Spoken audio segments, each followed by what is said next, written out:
Alungtah sum lâu mày khát xi ma diện mày nắng hâm na in ban khâu tin sang khăn su na buông lâu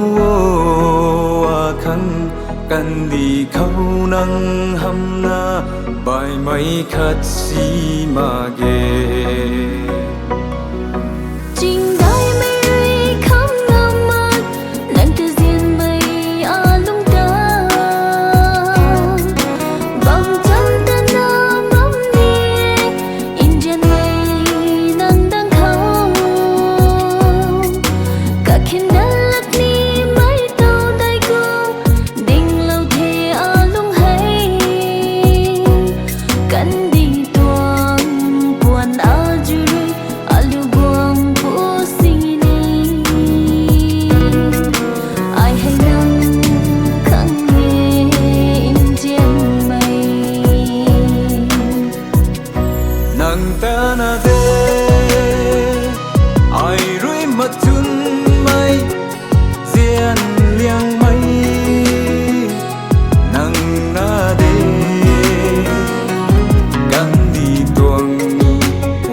Aliu buông pusini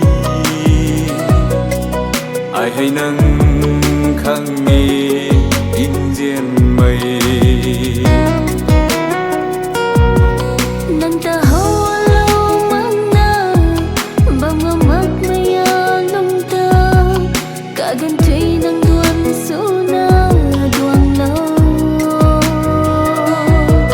ai hay nâng khang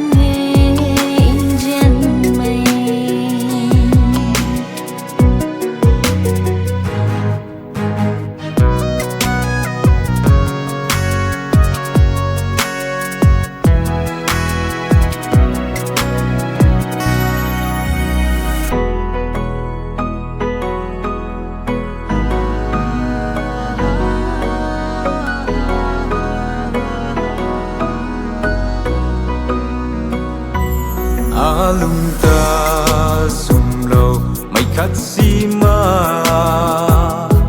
diện mày nắng hâm na in ban khâu tin sang khăn su na buông lâu khăn căn đi khâu nắng hâm na bài mày khát xi ma ghê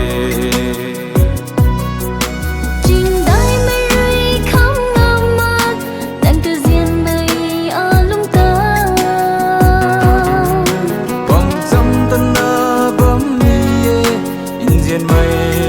nâng đang khâu cả khi nắng lắc đi mái tàu đầy cung đình lâu thì lung hay căng đi tuồng buồn na chu đuôi liu buồn